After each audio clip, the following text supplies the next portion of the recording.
Welcome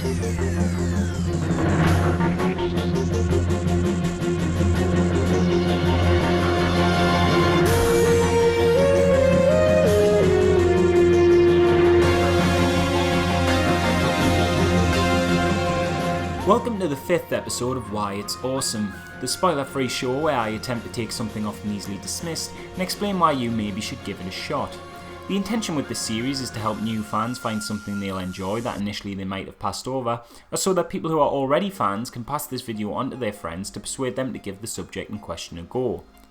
So after a lot of you requested it on both Facebook and YouTube, I finally got around to binge watching Rick and Morty, an animated show from the creative minds of Justin Roiland and Dan Harmon that just recently launched its second season. And what can I say?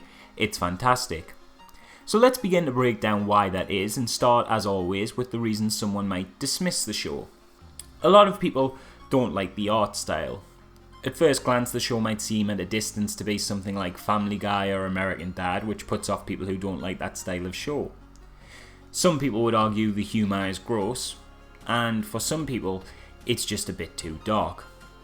Now while the art style is an acquired taste that I can't really account for, though I would argue it grows on you over time, Rick and Morty still definitely has a lot more going for it than those other initial presumptions would imply. While at first glance it seems to fit in with the trend of massively popular adult entertainment you'll already be familiar with, in that it appears to have occasionally one-dimensional characters, a family dynamic, and some darker subject matter to make up the crux of its jokes, Rick and Morty manages to carve out a niche all its own. By telling the story of the adventures a young kid gets up to with his super intelligent alcoholic grandfather as they travel through dimensions, the writers have managed to make something truly unique. The setup allows for some fun and interesting stories that feel less like The Simpsons and Family Guy and more like a dark comedy version of Doctor Who or Back to the Future. There's a lot of diversity and imagination in each episode, and all of them at their core never forget the sci-fi roots and foundations on which the show is built on. It's with a cleverly crafted and unusual universe the show's creators are able to go to unlikely places without them ever feeling forced into the narrative, allowing them to riff on popular culture with nods to the likes of Inception, Nightmare on Elm Street and Jurassic Park. And never do these homages and parodies come across like references for the sake of it, as other shows have in the past been criticised of doing. The show also doesn't rely completely on the motifs of other programmes, and more often than not tells its own completely original tale, often subverting the tropes of common TV programming but putting a Rick and Morty spin on it to take them into a completely different direction. For example, one episode sees the familiar territory of the unpopular protagonist wanting to go to a school dance with the attractive cool girl from his year. It's a setup we've seen 1,000 times, but where it usually would pay off with the protagonist learning a lesson and maybe even getting the girl, Rick and Morty takes this scenario into a completely different direction that is both intelligent and unpredictable, making for fascinating television. The characters also aren't as one note as they initially seem. There's greater subtleties and nuances at work here.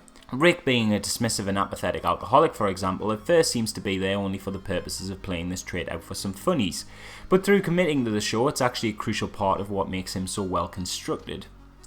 Admittedly, it does have some pretty gross humour, but it isn't as common as you would think, and generally it's normally pretty hilarious.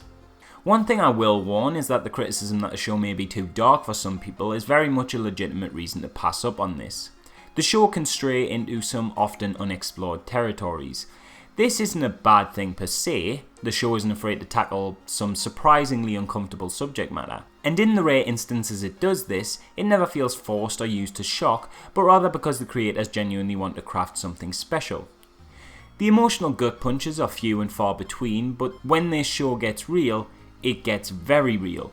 And I wouldn't blame anyone for being distressed with certain scenes. But it's a testament to the strength of both Harmon and Roiland as writers that not only do they not shy away from harsh subject matter, but at the same time don't just include it for the sake of being edgy. Just be prepared though to occasionally get taken aback by some of the things that happen to these characters. Yeah, it is a comedy first and foremost, but the slowly revealing multifaceted nature of the Smith family takes them into some on-the-knuckle situations. Those who can get into the mindset to enjoy it will find it to make for some extremely rewarding narratives, and to be a refreshingly mature thing for what initially appears to be a silly animated comedy to do. All in all, it's must-see television. And while not for everyone, it's in many ways undeniably an excellent show, and probably, if it retains its current quality, likely to go down in the pantheon of great animated programming. Whatever reality you currently reside in, you should definitely be watching it. So that's it for now. What do you think? Did you enjoy this video? Let me know with a like, or maybe if you'd like to see more you could click the subscribe button. Is there something you love that other people just don't seem to get that you might want me to look into and see if I can't make a video about? Do you love Rick and Morty? Do you dislike it? If so, why? What puts you off the show? Leave a comment below to start a discussion, and thanks again for watching.